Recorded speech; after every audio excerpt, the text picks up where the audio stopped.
శ్రీగురుభ్యో నమ. హరి ఓం.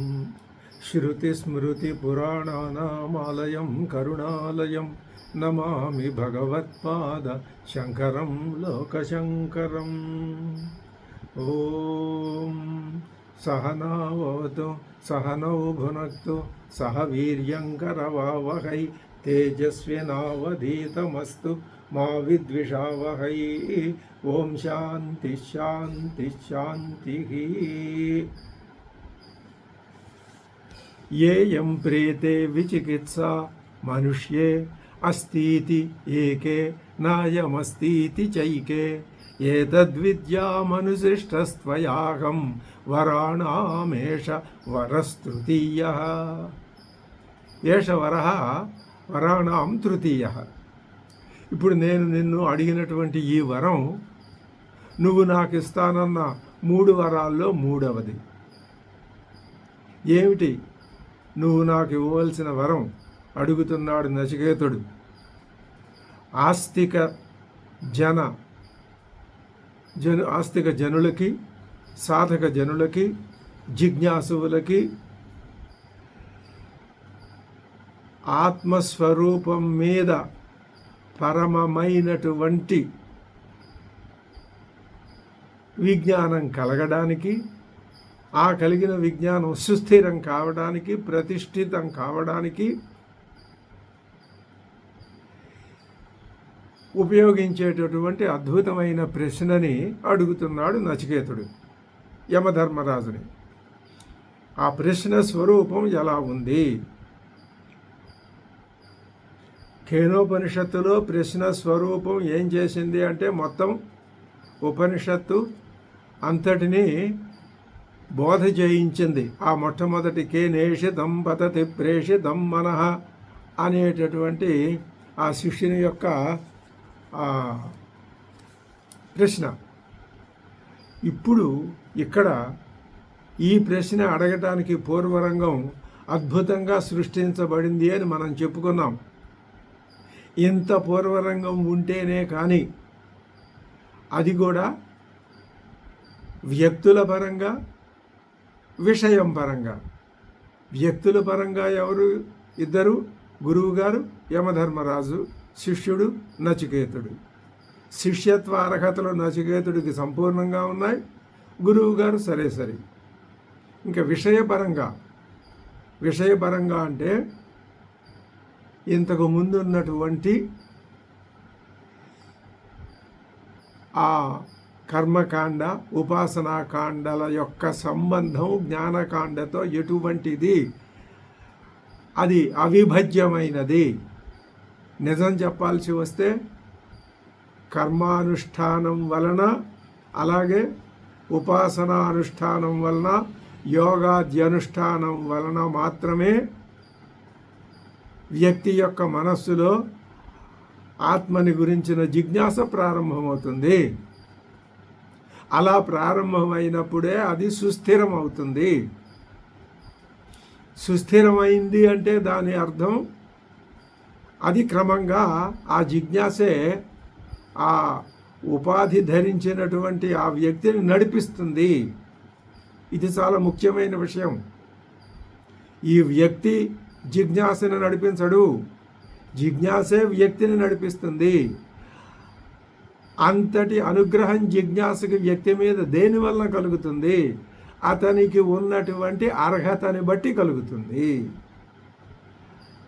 అర్హత అన్నది ఇప్పుడు నచికేతుడి వలన మనం తెలుసుకున్నాం. ఇదే విషయం, ఇదే అర్హత ఇప్పుడు మనం చెప్పుకున్న అర్హత నచికేతుడిలో ఉన్నది. ఆయన యమధర్మరాజు దగ్గర అగ్నిచయన విద్యని నేర్చుకున్నాడు. యావతీర్వా యథావా, ఈ 3 కదండి ఆ మాటలు అడిగింది. దానికి ఆయన 3 ముక్కల్లో సమాధానం చెప్పేశాడు. మరి ఉపనిషత్తు అగ్ని విద్యను గురించి సాకల్యంగా, సంపూర్ణంగా చెప్పలేదు కదా అంటే మరొక చోట చెప్పింది. ఇక్కడ చెప్పాల్సిన అవసరం లేదు. ఊరికినే ఆ విద్య ఉన్నది, దాన్ని యమధర్మరాజు నచికేతుడికి చెప్పాడు అని ఒక ముక్క చెప్పేస్తే సరిపోతుంది అంతే. ఇంకా అంతకంటే ఒక్కో అక్కర్లేదు. ఎందుకని? ఈ సందర్భం ఇది జ్ఞానబోధనా సందర్భం. మరి అలాంటప్పుడు ఆ ప్రసక్తి ఎందుకు?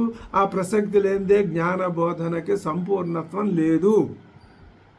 ఆ విషయం తెలుసుకోవటానికే ఇంత పూర్వరంగం సిద్ధం చేయబడింది. ఆ పూర్వరంగంలో కూడా నచికేతుడు తాను ఇహకృతాత్ పూర్వకృతాత్ వా అని భగవత్పాదులు అన్నట్లు ఆయన తెచ్చుకున్నటువంటి ఆ బ్రహ్మజ్ఞాన నిష్ఠత ఆయన్ని ఈ ప్రశ్న అడగటానికి దోహదపడింది, ఆయనకి దోహదపడింది. మరి తండ్రి వలన ఆ అర్హత వచ్చింది, దాన్ని వచ్చేటట్లు ఆయన చేసుకున్నాడని కూడా చెప్పుకున్నాం.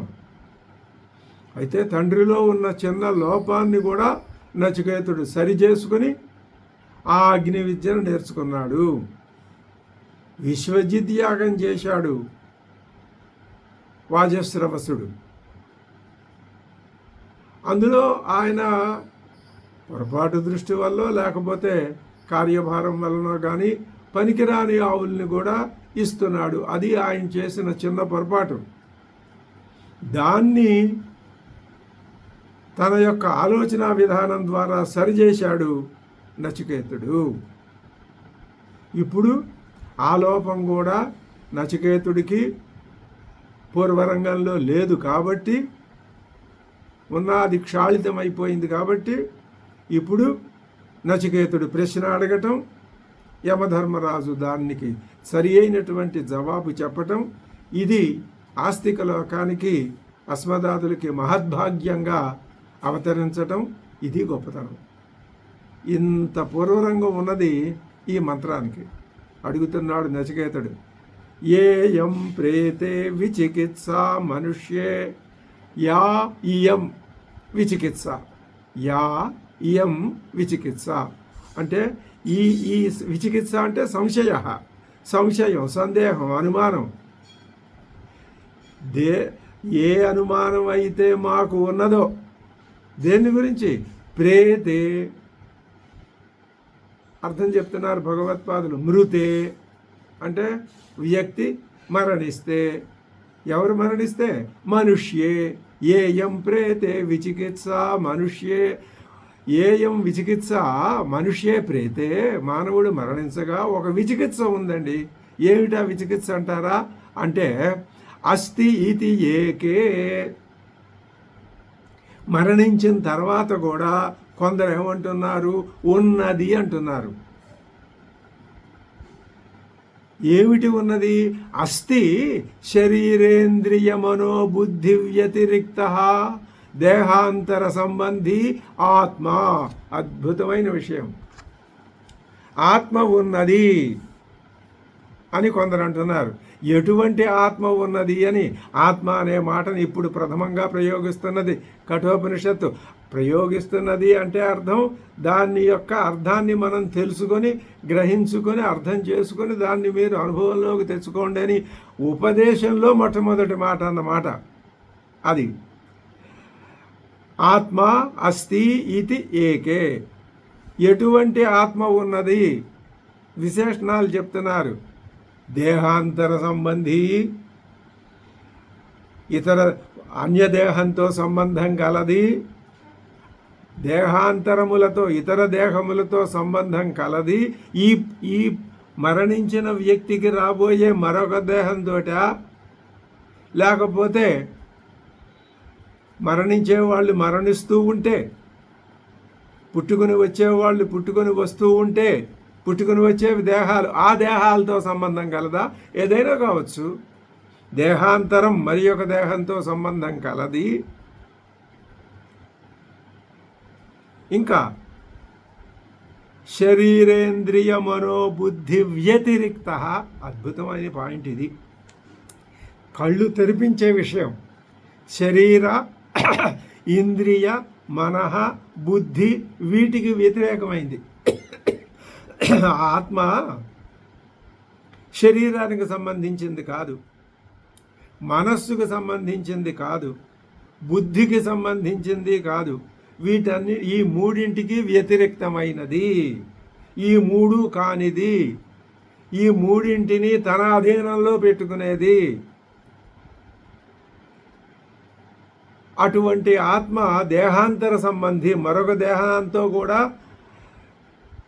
ఈ ఈ ఈ బుద్ధి మనస్సులు మరొక దేహంతో సంబంధం పెట్టుకుంటే ఆ దేహంతో కూడా ఆత్మ సంబంధం పెట్టుకుంటుంది.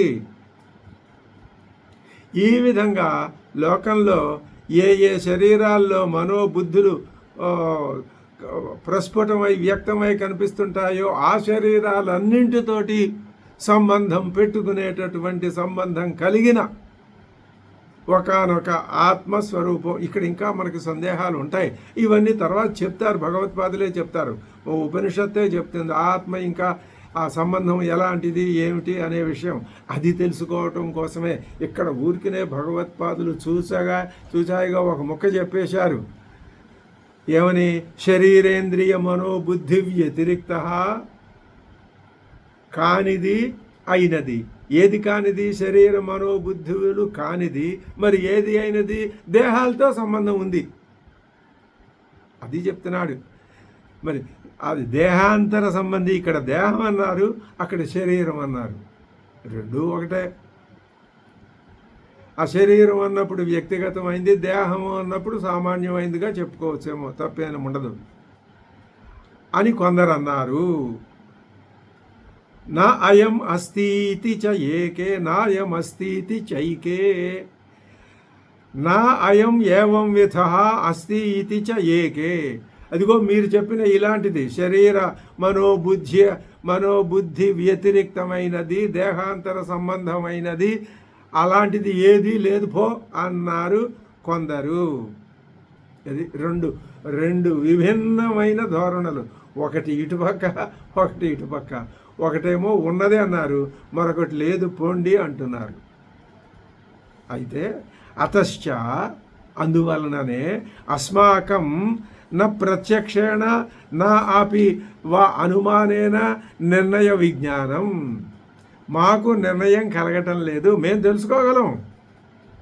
మేమేం తక్కువ వాళ్ళం అనుకున్నారా? మీ శాస్త్రం లేకపోయినా ఉపనిషత్తులు లేకపోయినా మేము అంతా చెప్పగలం. అది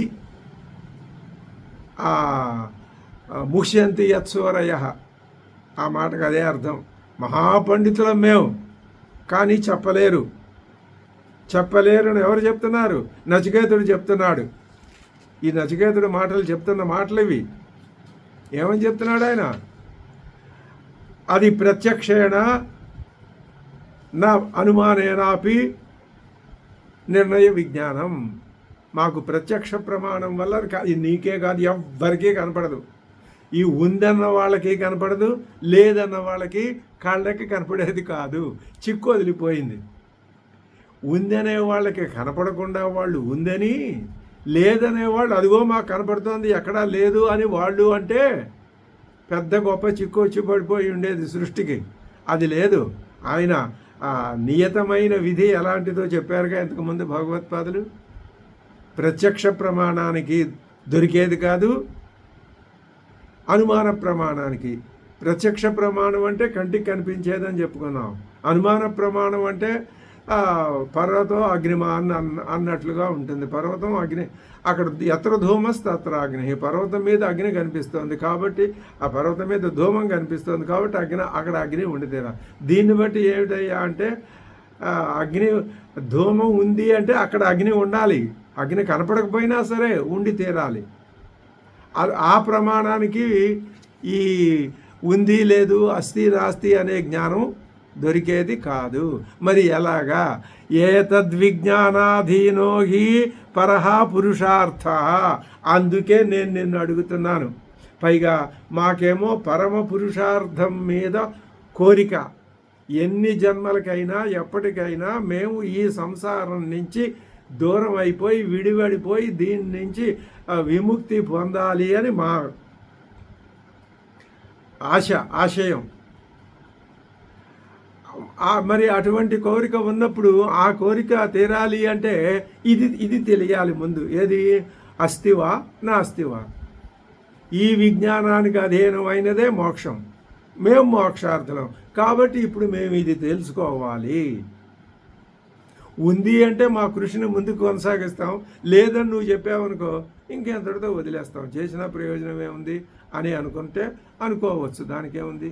ఏతద్విద్యాం, నేను ఈ విషయం తెలుసుకోవాలి, విజానీయాం అహం, నేను ఈ విషయం తెలుసుకోవాలి. ఎలాగా? అనుశిష్ట త్వయా, నువ్వు నాకు ఆ విధమైన జ్ఞానాన్ని కలిగించాలి, ఆ గురుత్వాన్ని వహించి ఆ విషయాన్ని చెప్పాలి. జ్ఞాపితస్త్వయ అంటున్నారు. ఈ వరాణామేష వరస్తృతీయ, ఇది నా 3వ వరం. అద్భుతమైన వరం కోరాడు నచికేతుడు. ఇక నుంచి కఠోపనిషత్తు బ్రహ్మాండమైనటువంటి ఉపదేశాన్ని మనకి అందిస్తుంది. కఠోపనిషత్తు అందించబోయేటటువంటి ఆత్మజ్ఞానం అది నీకు నేను ప్రత్యక్ష విజ్ఞానం ద్వారా సంపాదించుకుంటాను అంటే సాధ్యం కాదు. అనుమాన ప్రమాణం, ఉన్న ప్రమాణాలు 2 లోకంలో, ప్రత్యక్ష ప్రమాణం, అనుమాన ప్రమాణం. 3వ ప్రమాణం లేదు. 3వ ప్రమాణం ఉంది అంటే అది శాస్త్ర ప్రమాణమే. శాస్త్రం అంటే వేద ప్రమాణమే. కాబట్టి వేద ప్రమాణాన్నే అడుగుతున్నాడు యమధర్మరాజును నచికేతుడు. ఏయం ప్రేతే విచికిత్సా మనుష్యే అస్తిత్యేకేనాయమస్తి చైకే ఏతద్విద్యా మనుశిష్టస్త్వయాగం వరాణామేష వరస్తృతీయ.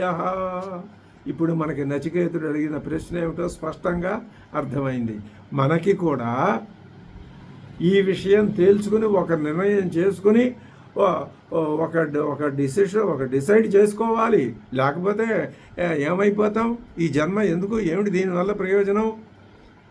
ఎంతవరకు ఇటువంటి ఆలోచన కలగని వాళ్ళకైనా సరే ఈ ఆలోచన ఇప్పుడు ఈ మాట వింటే కలిగి తీరాలి. ఉన్నదనేవాడు ఎట్లాగూ చదువుతాడు, ఏముందో ఏం చెప్పాడో శంకర భగవత్పాదులని. లేదు అనేవాడు కూడా ఈ కఠోపనిషత్తు చదివి తీరాలి. అది నిర్ణయార్థం. ఎందుకని చదవాలి? నేను లేదంటున్నాను, నాకు ప్రత్యక్ష ప్రమాణం, అనుమాన ప్రమాణం ఈ 2 ప్రకారమే నేను లేదు, నా కంటికి కనపడలేదు కాబట్టి లేదన్నానయ్యా, ఏమంటావు అని వాదించాడనుకో, నీ ప్రత్యక్ష ప్రమాణం పనికిరాదని అంటున్నావు అంటే పనికిరాదన్నావా? సరే, నువ్వు ఏం వాదం చెప్పావో నీ వాదం ఏమిటో నేను తెలుసుకుంటాననే లేదనే ఆయన కూడా ఈ కఠోపనిషత్తు చదివి తీరాలిగా. కాబట్టి ఏతావత ఏమైంది అంటే సాధకులైన వారందరికీ, విజ్ఞానవంతులైన వారందరికీ, ఆలోచన జ్ఞానం ఉన్న వాళ్ళకి, మనశుద్ధి కలిగిన వాళ్ళకి, చిత్తశుద్ధి కలిగిన వాళ్ళకి, తమోగుణం రజోగుణాల ప్రభావం క్రమక్రమంగా క్షీణించి సత్వగుణాధిక్యత కలుగుతూ ఉన్నవారికి అందరికీ కూడా, ఆస్తిక నాస్తిక సమూహాలన్నింటికీ అందరికీ కూడా కఠోపనిషత్తు అవశ్య పఠనీయం, అవశ్య శ్రవణీయం, అవశ్య మంతవ్యం, అవశ్యంగా నిధిధ్యాసితవ్యం. అంత ప్రాముఖ్యత ఇక్కడి నుంచి కఠోపనిషత్తుకి ఏర్పడింది. అద్భుతమైన విషయం కదా ఇది, చెప్తున్నాడు. వెంటనే ఆ యమధర్మరాజు అంటున్నాడు, కిం అయం ఏకాంతత నిశ్రేయస సాధనాత్మజ్ఞానార్హ నవ. ఆయనకి అనుమానం, ఏంటి కుర్రాడు వచ్చేసాడు గబగబా యమలోకానికి, తండ్రి గారి దగ్గర పర్మిషన్ పుచ్చుకొని ఏవో 2 వరాలు అడిగాడు, అగ్ని విద్య కావాలన్నాడు. దానివల్ల ఏం ప్రమాదం ఏం లేదు, చెప్పినా పర్వాలేదు, చెప్పకపోయినా పర్వాలేదు. ఎందుకని? అది బెనిఫిట్, లిమిటెడ్ బెనిఫిట్. అడిగాడు, చెప్పాము, దానికేముంది? అనేక విద్యలు ఉన్నాయి లోకంలో, ఇది కూడా అదొక విద్య. కానీ ఇప్పుడు 3వ దాన్ని గట్టి పట్టు కూర్చున్నాడే. ఏం పట్టుబట్టాడు? ఏతద్విద్యా మనుశిష్టస్త్వయాహం, నువ్వు చెప్తేనే నేను ఈ విషయం తెలుసుకుంటాను అని కూర్చున్నాడుగా. ఇది చెప్తే ఎలాగ? ఇది చాలా అత్యవసరమైన అమూల్యమైన ఉపనిషన్నామ రహస్య విజ్ఞానం అన్నారు ఒకచోట శంకర భగవత్పాదులు. చాలా రహస్యమే. ఎవరికి పడితే వాళ్ళకి, ఎప్పుడు పడితే అప్పుడు, ఎలా పడితే అలాగా చెప్పకూడదు. మరి దీనికి భిన్నమైన వాతావరణం ఆధునిక కాలంలో కనిపిస్తున్నది కదా, కనిపిస్తున్నది. అది భిన్నమైనదిగా పైకి కనిపిస్తుంది కానీ భిన్నమైంది ఏం కాదు అని సమాధానం చెప్పుకోవాలి. లేకపోతే అసలు ఉపనిషత్తులు ఎక్కడో అడుగును పడిపోయి ఉన్నాయా లేవా అనే అనుమానం కూడా ప్రజానీకానికి రావచ్చు. అందుకని ఏమంటున్నాడు, కిమయం నిశ్రేయస సాధనాత్మజ్ఞానార్హ. ఆయన ఏమంటున్నాడు, మేము మోక్షార్థులం, మాకు ఇది తెలుసుకుంటేనే కానీ మోక్షం రాదు. ఏతద్ విజ్ఞానాధీనో హి పరపురుషార్థ అన్నాడు నచికేతుడు. మరి అటువంటి పరమ పురుషార్థం దేనికి, ఏ విజ్ఞానానికి లోబడిందో ఆ విజ్ఞానం నేర్చుకోవటానికి కిమయం ఏకాంతత సమర్థ అర్హ. అంటే అసలు ఈయనకి అనుమానం ఏం లేకుండా ఇతడికి అర్హత ఉందా? ఏకాంతత ఏ అనుమానం లేకుండా అంటే అని ఏతత్ పరీక్షణార్థమా, అది టెస్టు. ఈ విషయం ఒక కుదుపు చూద్దాం. శిష్య బుద్ధి విచారణార్థం అని కేనోపనిషత్తులు అన్నారు చూసారా, అలాగే ఇక్కడ నచికేతుడిని ఒక పట్టు పట్టి ఒక కుదుపు కుదిపి, ఆ కుదుపుకి కూడా అతడు తొడకుండా బెనక్కుండా లొంగకుండా ఉంటే అప్పుడు చెప్తాడు. లేదు వద్దులే నాకు అని చెప్పి లొంగిపోయాడు అనుకో, తేలిపోయాడు అనుకో, పంపించి పారేస్తాడు. అంత అద్భుతమైన విద్య కఠ ఉపనిషద్ విద్య. అంటున్నాడు యముడు, దేవైరత్రాపి విచికిత్సితం పురా నహి సుజ్ఞేయమనురేష ధర్మ అన్యం వరం నచికేతో వృణీష్వ మా మోపరోత్సీరతిమా సృజైనం. దేవైః అపి అత్ర దేవైరప్యత్ర దేవైరత్రాపి దేవైః అపి అత్ర అంటే అస్మిన్ వస్తుని, ఈ విషయంలో దేవైరపి దేవతల చేత కూడా విచికిత్సితం సంశయితం అనుమానింపబడింది. వాళ్ళకే అనుమానం వచ్చింది, నీకు నాకు రావటం ఏమిటి? మళ్ళీ వెంటనే అనుమానం వస్తుంది. దేవతలు ఈ భూమి మీద ఆధునిక విజ్ఞానం చెప్పినంత వరకు మానవ జాతి తప్ప మరొకటి లేదు. వీళ్ళలో రంగు ఈ భేదం ఉన్నాయనుకోండి, పురుష స్త్రీ పురుష ఇవన్నీ ఉన్నాయనుకోండి దేశకాల పాత్రాదులను బట్టి, కానీ మానవుడే ఉన్నాడు. మీరు చెప్పిన దేవతలు, రాక్షసులు, సిద్ధ సాధ్య యక్ష వాళ్ళెవరూ ఇక్కడ లేరు, ఆ పేరులతో లేరు. మాకు తెలుసు ఆ సంగతి. ఈ మానవుల్లోనే దేవతలు ఉన్నారు, రాక్షసులు ఉన్నారు, సిద్ధులు అందరూ వీళ్ళలోనే ఉన్నారు అని నువ్వు అర్థం చేసుకో. మరి మీరు అలా చెప్పలేదుగా, చెప్పడం అలాగే చెప్తాం, నువ్వు అర్థం చేసుకోవాలి. ఇది రహస్య విజ్ఞానం కదా, ఉన్న విషయం ఉన్నట్టుగా చెప్తే అది దానివల్ల అనేక అనర్థాలు ఉండవచ్చని పురాణాలు కానీ వేదం కానీ అలాగే చెప్పింది. ఈ కథ కూడా అంతే కదా, ఈ యమనచికేత సంవాదం కూడా అదే కదా, కథే కదా ఇది. పైగా ఈ కథలో విశేషం ఏమిటి అంటే, తాను ఏం ప్రేతే విచికిత్స అనే ప్రశ్న అడగటానికి కావలసిన పూర్వరంగాన్ని నచికేతుడు ఏ విధంగా సిద్ధం చేసి పెట్టుకున్నాడో, అంటే ఒక విషయాన్ని లోకానికి తెలియజెప్పటానికి ఈ కథని ఏ విధంగా బంధించాలో, కథని ఏ విధంగా నిర్మించాలో అది మొట్టమొదట వేదం లోకానికి చేసి చూపించింది, నిరూపించి చూపించింది. ఉపనిషత్తుల్లో అనేక కథలు ఉన్నాయి, అందులో ఇదొక కథ. ఈ కథ ఎందుకు నిర్మించబడింది, ఎలా నిర్మించబడింది, దేన్ని చెప్పటానికి నిర్మించబడింది, ఆ చెప్పే విషయం ఈ కథా నిర్మాణంతో ఇముడుతుందా? ఇదే పద్ధతి మీద రామాయణం కూడా వచ్చింది అని మనం స్పష్టంగా చెప్పుకోవచ్చు. ఎలాగా? రాముడు ఎందుకు వచ్చాడు, ఏం చెప్పటానికి, నచికేతుడు ఏం చెప్దామని నిర్ణయించుకున్నాడో, రాముడు ఏం చెప్దామని వచ్చాడో, చెప్పి వీళ్ళ చేత ఏం చేయించాలని వచ్చాడో అందుకు తగిన పూర్వరంగాన్ని ఆయనే నిర్మించుకున్నాడు. ఎందుకని? ఆయన సర్వజ్ఞ సర్వశక్తి సమన్వితుడు కాబట్టి. అది రామాయణం అంటే.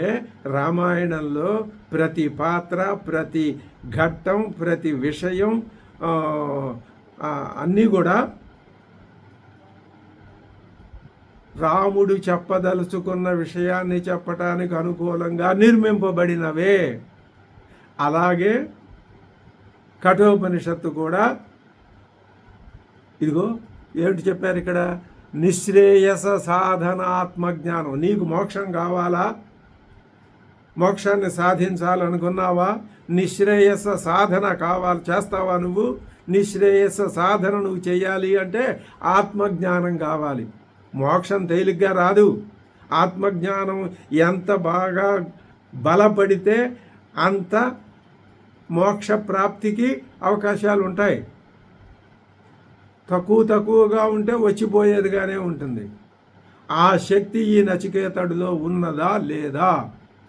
అత్యంతికేనా, ఏకాంతత ఉన్నదా లేదా అని అంటూ దేవతలందరూ ఆలోచించారయ్యా.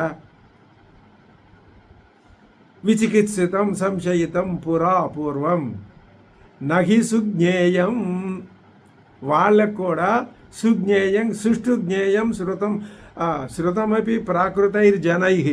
ప్రాకృతులైన జనులు విన్నా కూడా నహి సుజ్ఞేయం, వాళ్ళకి అర్థం కాలేదు. ఎందుకని? అనురేష ధర్మ. ఈ ధర్మం చాలా సూక్ష్మ. అణుహు అంటే సూక్ష్మ అని అర్థం చెప్తున్నారు భగవత్పాదులు. అణుహు సూక్ష్మ. ఏది? ఏష అంటే ఆత్మాఖ్యో ధర్మ. అది ఆత్మ అనే పేరు కలిగిన ధర్మం చాలా సూక్ష్మమైంది అంటే నువ్వు స్థూలమైన దాన్నే చూడగలవు, వినగలవు, చెప్పగలవు, స్పృశించగలవు, ఇలాంటి పనులన్నీ చేయగలవు. సూక్ష్మమైన దాన్ని నువ్వు చూడలేవు, వినలేవు, చెప్పలేవు, స్పృశించలేవు. ఇంకొకళ్ళు చెప్పినా నీకు అర్థం కాదు. అది సూక్ష్మత్వం అంటే. సూక్ష్మ ఆత్మాఖ్యో ధర్మ. అతః అందుకని ఇది చాలా సూక్ష్మంలే, ఇది నీకు అర్థం కాదు. అదే ప్రాకృతై జనైకి అసలు అర్థం కాదు, దేవతలకే అర్థం కాలేదు, ఇంకా ప్రాకృతులు అనగా ఎంత అయ్యా అంటే. ఇప్పుడు నచికేతుడిని ఎవరిలో లెక్కేశాడు యమధర్మరాజు? ప్రాకృత జనంలో లెక్కేశాడు. ఆ మాటకే నచికేతుడికి ఇంకా పట్టుదల పెరిగిపోయింది కూడా. అన్యం వరం అసందిగ్ధ ఫలం. ఇప్పుడు ఇది నేను చెప్పినా నీకు అర్థమవుతుందో అర్థం కాదు, దేవతలకే అర్థం కాలేదు, నీకేం అర్థమవుతుంది? కాబట్టి ఇది సందిగ్ధ ఫలం అంటే అర్థం అవుతుందా కాదా అనే అనుమానానికి తావిచ్చేది. నువ్వు పని చేయి, అసందిగ్ధ ఫలమైన దాన్ని కోరుకో. నేను ఇందాక 2వ వరం కోరుకున్నావు చూడు, బ్రహ్మాండంగా నువ్వు కోరుకున్నావు, నేను ఇచ్చాను, అక్కడికి అది అయిపోయింది. అలాంటిదే ఇంకోటి కోరుకోవయ్యా, ఎందుకు ఈ తాపత్రయం నీకు? అసందిగ్ధ ఫలం వరం నచికేతో వృణీష్వ, కోరుకో. నన్ను అతిసృజ ఏనం మా అంటే నన్ను మోపరోత్సీహి ఉపరోత్సీహి మోపరోత్సీహి నన్ను ఉపరోత్సీహి. అడ్డగించద్దు, నిర్బంధించద్దు, బలవంతం చెయ్యొద్దు. బలవంతం చేస్తే లొంగిపోతాడనమాటగా యమధర్మరాజు గారు. అదే అర్థం. బలవంతం చేయొద్దు అంటే బలవంతం చేసి చూస్తే ఏమవుతుందో తెలుసుకుని అప్పుడు నచికేతుడు పట్టు వీడకుండా ఉంటాడు. నేను చెప్పను పో అని ఒకేసారి తిరస్కరిస్తే పాపం ఆ నచికేతుడు చిన్నబుచ్చుకొని వెళ్ళిపోవచ్చు. లోపల ఏమోలే ఈయనకి తెలియదేమో అనుకుని కూడా వెళ్ళిపోతాడేమో అని అనుకోవచ్చు. అదేమీ లేదు. ఉపరోత్సీహి ఉపరోధం కార్షీహి. నాకు నువ్వు నిర్బంధం చెయ్యవద్దు. ఎలాగా తమాషా భగవత్పాదుల్లో హాస్యస్ఫూర్తి అప్పుడప్పుడు అది మనకి అర్థమవుతుంది. అధమరణం ఏవ ఉత్తమర్ణ, అధమరణం ఏవ ఉత్తమర్ణ అంటే ఇప్పుడు బాకీ పడ్డ వానిని అప్పు ఇచ్చిన వాడు వలే అని చెప్తున్నారు అర్థం. అప్పు ఇచ్చాడు, ఇంకా అప్పిస్తే వాడు బాకీ పడ్డాడుగా, నువ్వు నాకు ఇస్తావా ఇవ్వా అని కూర్చుంటాడు. అలాగే నేను నీకు 3 ఇస్తానన్నాను, బాకీ పడ్డా, ఇక నా బాకీ నాకు ఇవ్వు, నా బాకీ నాకు ఇవ్వ, నువ్వు కూర్చోవద్దు అంటున్నాడు. దేవైరత్రాపి విచికిత్సితం పురా నహి సుజ్ఞేయమనురేష ధర్మ అన్యం వరం నచికేతో వృణీష్వ మామోపరాత్ శ్రీరతిమాసృజైనం. సృజ ఏనం అతిసృజ విముంచ ఏనం. ఈ నన్ను అడగవలసిన నేను నిన్ను అడుగుతాను అనే వరం అనేది పెట్టుకున్నావు చూడు, అది విసృజ, వదిలిపెట్టాయి.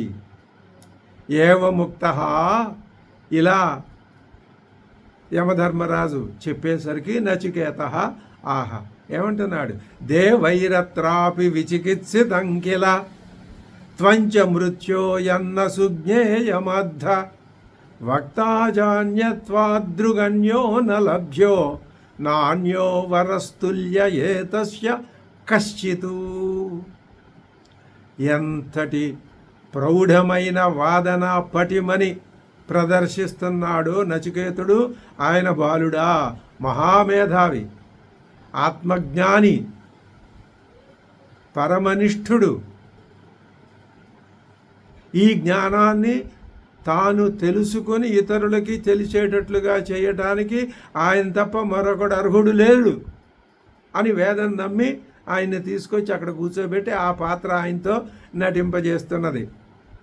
అంటున్నాడు, దేవైహి అత్ర అపి, అంటే అస్మిన్ వస్తుని, ఈ విషయంలో దేవతల చేత కూడా విచికిత్సితం కిలా. ఆహా కిలా, అలాగా దేవతలు కూడా ఆలోచించారు. ఓహో, ఇది భవతః ఏవ నః శ్రుతం. నువ్వే చెప్తున్నావు నాకు, నీ వలననే నాకు తెలిసింది. త్వంచ మృత్యో యతు న సుజ్ఞేయం ఆద్ధా. హే మృత్యుదేవత, ఇదేమో సుజ్ఞేయం కాదని నువ్వు అంటున్నావు. కథయసి అతః పండితైరపి అవేదనీయత్వాత్ వక్తాచ అస్య పండితైరపి, పండితులకు కూడా తెలియదు అంటున్నావుగా నువ్వు. దేవైరత్రాపి విచికిత్సితం ప్రాకృతైర్జనై న సుజ్ఞేయం, దేవైరపి న సుజ్ఞేయం, పండితైరపి న సుజ్ఞేయం అని చెప్తున్నావుగా. వక్తాచ అస్య ధర్మస్య త్వాదృక్త్వతుల్యః అన్యః పండితః చ న లభ్యః. నీతో సమానమైనటువంటి ఇది ప్రశంసిస్తే ఉబ్బిపోని వాడు ఎవడైనా లోకంలో ఉంటాడా? నీకంటే అర్హులు ఎవరండి యమధర్మరాజా ఈ విషయం చెప్పడానికి? ఎందుకని? నువ్వు మృత్యుదేవతవి. మృత్యువుని ఎక్కడ ఏ రూపంలో మృత్యువుని అందజేయాలో ఆ రూపంలో అందజేసే అధికారం నీకు ఆ పరమాత్మ వల్ల సంక్రమించింది. కాబట్టి ఆ మృత్యువుని నువ్వు ఎవరికి ఎలా ఇస్తున్నావు, ఎవరికి ఇయ్యవు? అది చెప్పటానికి, నువ్వు చేసే పని నువ్వు చెప్పటానికి నీకు తప్ప ఇంకెవరికి ఉందయ్యా అర్హత?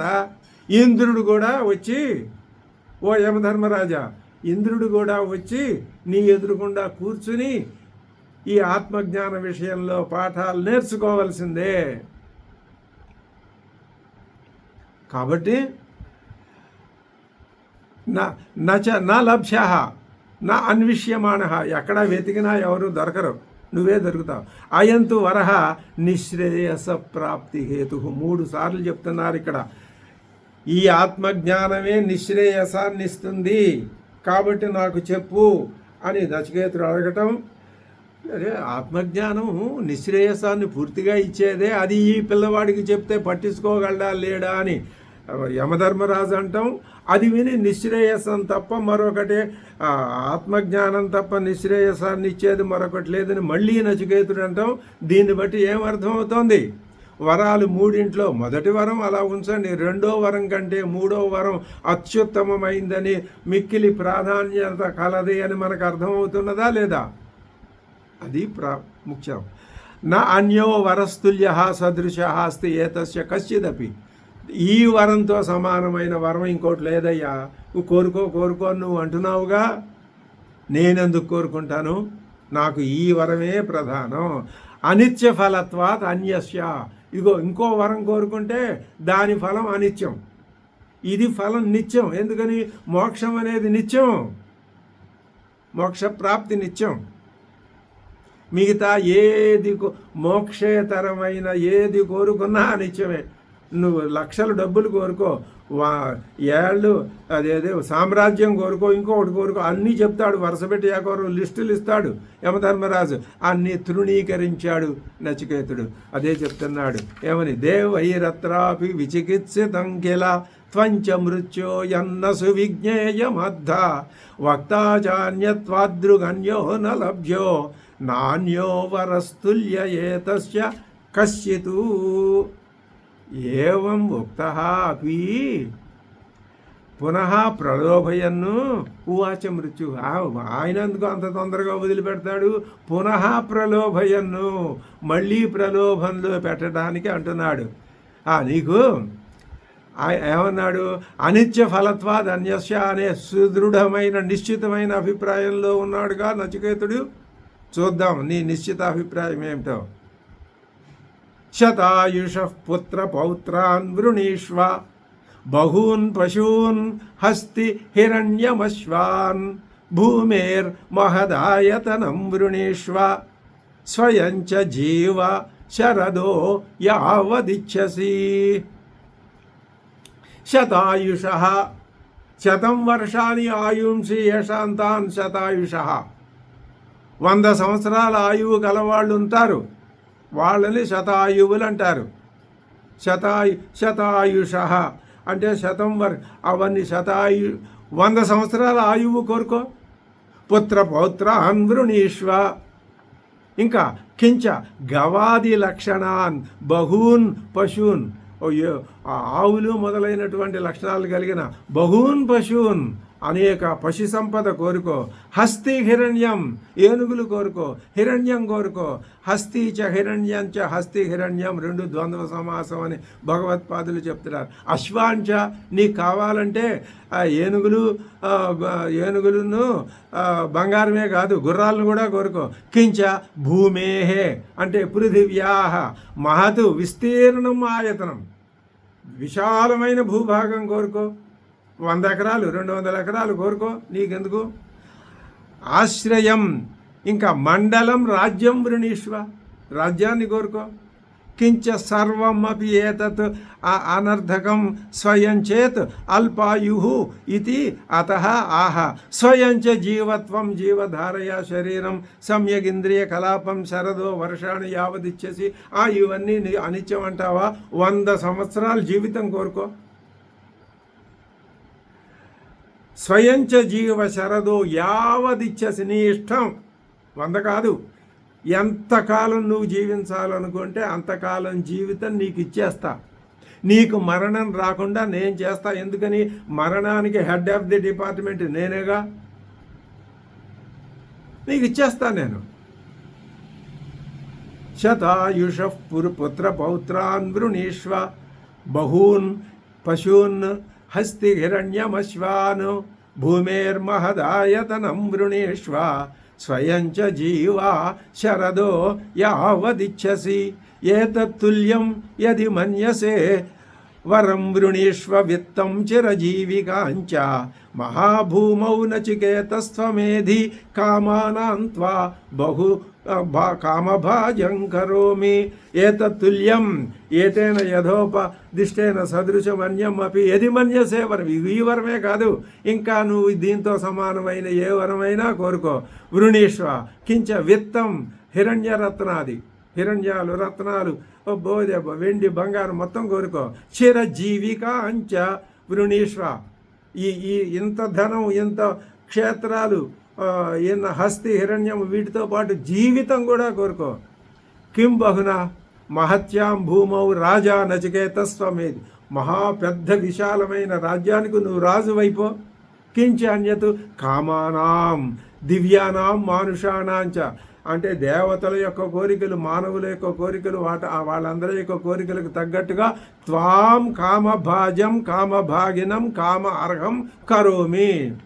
అటువంటి కోరికలు, దేవతలు కోరే కోరికలు, మానవులు ఎవ్వరు ఏ రకమైన కోరికలు కోరినా ఆ కోరికలన్నింటికీ నిన్ను అధిపతిని అంటే నువ్వు కోరిన కోరిక నీకు తీరే విధంగా నీకు నేను అనుగ్రహం ఇస్తాను. ఏ కామా దుర్లభమర్చలోకే సర్వాన్ కామాగుశ్చందతః ప్రార్థయస్వ. ఏ కామాహ, ఏవి లోకంలో దుర్లభాః దొరకవో ఆ మర్చలోకే సర్వాన్ తాన్ కామాన్ చందతః ప్రార్థయస్వ. నీ ఇచ్చతః, నీ ఇష్టం వచ్చినట్టు కోరుకో. ఇమా రామా సరథా సతూర్యా, రామాహ అంటే అప్సరసః రమయంతి పురుషానితి రామాహ అని చెప్తున్నారు. సహ రథై వర్తంతే సరథాః సతూర్యాః నహి లంభనీయాః ప్రాపణీయాః ఈదృశాః ఏవం విధాః ఆభిర్మత్ప్రత్తాభిః పరిచారయస్వ నచికేతో మరణం మాను ప్రాక్షిః. ఇవన్నీ కోరుకో ఓ నచికేతుడా. మరణాన్ని మాత్రం, మరణానికి సంబంధించినటువంటి ఆ విషయాన్ని మాత్రం నువ్వు మరణ సంబంధం ప్రశ్నం ప్రేతే అస్తి నాస్తి కాకదంత పరీక్షా రూపం మాను ప్రాక్షి. అది నీకు చచ్చిపోయిన తర్వాత ఉంటే ఎందుకు, పోతే నీకెందుకయ్యా, ఇది కాకదంత పరీక్ష అంటారు. అంటే కాకుల దంతాలను పరీక్షించడం. కాకులకి దంతాలు ఉండవు. నే పరీక్షిస్తానని కూర్చుంటే నువ్వేం చేస్తావు? మరణం తర్వాత ఏముందో ఏం లేదో మీకు తెలీదు. అది కాకదంత పరీక్ష లాంటిది. అంటే దానికి నచికేతుడు చెప్తున్నాడు. ఏమని చెప్తున్నాడు? శోభావ మర్చస్య యదంతకైతత్ సర్వేంద్రియాణాంజరయంతి తేజః అపి సర్వం జీవితమల్పమేవ తవైవ వాహాస్తవ నృత్యగీతే. శోభావాహ అంటే కించ, అంటే ఇవాళ ఉంటాయి రేపు ఉండవు, అలాంటి అస్థిరమైనవి. మర్చస్య మనుష్యస్య అంతకా హే మృత్యో యదు ఏతత్ సర్వేంద్రియాణం తేజ జరయంతి.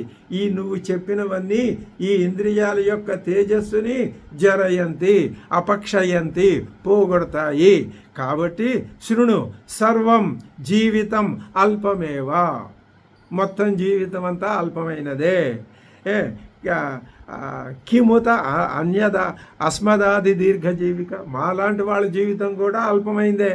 తవయేవ తిష్టంతు వాహాహ నృత్యగీతే. నువ్వు ఇస్తానన్న ఆ వాహనాలు, నృత్యగీతాలు అవి నువ్వే ఉంచుకో. నవిత్తేన తర్పణీయో మనుష్యో లప్స్యామహే విత్తమద్రాక్ష్మ చేత్వా జీవిష్యామో యావదీశస్యసి త్వం వరస్తు మే వరణీయస్తృతీయః వరణీయస్స ఏవా నా ప్రభూతేన విత్తేన తర్పణీయో మనుష్య. అత్యధికమైన ధనం ఇచ్చిన మానవుడికి సంతృప్తి కలగదు.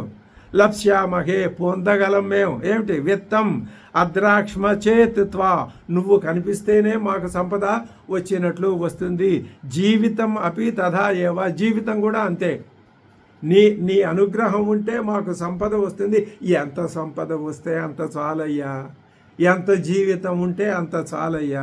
జీవిష్యామో యావదీశిష్యసిత్వం. నువ్వు ఎంతకాలం మమ్మల్ని ఉంచాలనుకుంటావో అంతకాలం మేము ఉంటామయ్యా. ఏమి కథం హి మర్చః త్వయా సమేర్చ అల్పధనాయుర్భవేతు. నిన్ను దర్శించు అంటే దీని అర్థం ఏమిటి? యమతత్వాన్ని గనక మనం అర్థం చేసుకుంటే మనకి ఎంత జీవితం ఉందో దాంతోటే సంతృప్తి పడతాం. అంతే తప్ప ఇంకా కావాలి, ఇంకా బతకాలని ఏడవం. అది దాని అర్థం. నువ్వు కనిపించావు అంటే యముణ్ణి ప్రశంసించినట్లు యమతత్వాన్ని అర్థం చేసుకోమని కూడా. వరస్తుమే వరణీయస్స ఏవా. ఏమిటది? ఆత్మవిజ్ఞానం. అదే నాకు వరం. అజీర్యతామృతానాముపేత్య జీర్యన్మర్చ క్వధస్థ ప్రజానన్ను అభిధ్యాయన్ వర్ణరతి ప్రమోదాన్ అతి దీర్ఘే జీవితే కోరమేత. అజీర్యతాం అంటే వయోహానిని పొందేవి. అమృతానాం సకాశం ఉపేత్య ఉపగమ్య ఆత్మనః ఉత్కృష్టం ప్రయోజనాంతరం ప్రాప్తవ్యం తేభ్యః ప్రజానన్ ఉపలభ్యమానః. పెద్దవారి దగ్గరికి వెళ్ళి ఏమి పొందగలమో అటువంటివి పొందుతూ వాటి యొక్క ప్రయోజనాన్ని తెలుసుకొని స్వయంతు జీర్యన్ మానవుడు తాను మాత్రం వృద్ధాప్యాన్ని పొంది మర్త్యః జరామరణవాన్ క్వధస్థః కుహు అంటే పృథివీ, అధశ్చ అంతరిక్షాది లోకాపేక్షయ తస్యాం తిష్టతి ఇది క్వధస్థ. ఈ ప్రకారంగా క్వధస్థుడవుతున్నాడు. అంటే అంతరిక్షం ద్యులోకాలతో పోలిస్తే దాని ఎందు ఉంటున్నాడు గనక మానవుడు క్వధస్థుడు అవుతున్నాడు. ఈ ప్రకారంగా విజ్ఞానం లేని వారిచే కోరదగిన పుత్రుడు, ధనము, ఈ లోకమే క్వధస్థమైన లోకం. ఇక్కడ జీర్యత్వం, జీర్ణమైపోవటం, అనిత్యత్వం ఈ సామాన్యం. ఈ విషయం నాకు తెలుసు. కాబట్టి ఏవం అవివేకిభిః ప్రార్థనీయం పుత్ర విత్త హిరణ్యాది అస్థిరం వృణీతే. ఎవరు కోరుకుంటారు? ఎవరు కోరుకోరు. అదే చెప్తున్నారు. కించ అప్సరస ప్రముఖాన్ వర్ణరతి ప్రమోదాన్ అభిధ్యాయన్ నిరూపయన్ యథావత్ అతి దీర్ఘ జీవితే కోరమేత. ఇంత దీర్ఘమైన జీవితం అక్కర్లేదయ్యా మాకు. యస్మిన్నిదం విచికిత్సంతి మృత్యో యత్సాంపరాయే మహతి బ్రూహినస్తతు యోయం వరో గూఢమనుప్రవిష్టో నాణ్యం తస్మాన్నచికేత వృణీతే. నచికేత అన్యం వరం న వృణీతే. వేరొక వరాన్ని కోరడుగాక కోరడు అని నచికేతుడు తన మనస్సులో ఉన్నటువంటి దృఢమైన అభిప్రాయాన్ని స్పష్టంగా చెప్పాడు. ఇప్పుడు యమధర్మరాజు ఏమంటాడో దాన్ని బట్టి మనం తర్వాత తెలుసుకుందాం. ఓం సహనావతు సహనౌ భునక్తు సహ వీర్యంకరవావహై తేజస్వినావధీతమస్తు మా విద్విషావహై. ఓం శాంతి శాంతి శాంతి.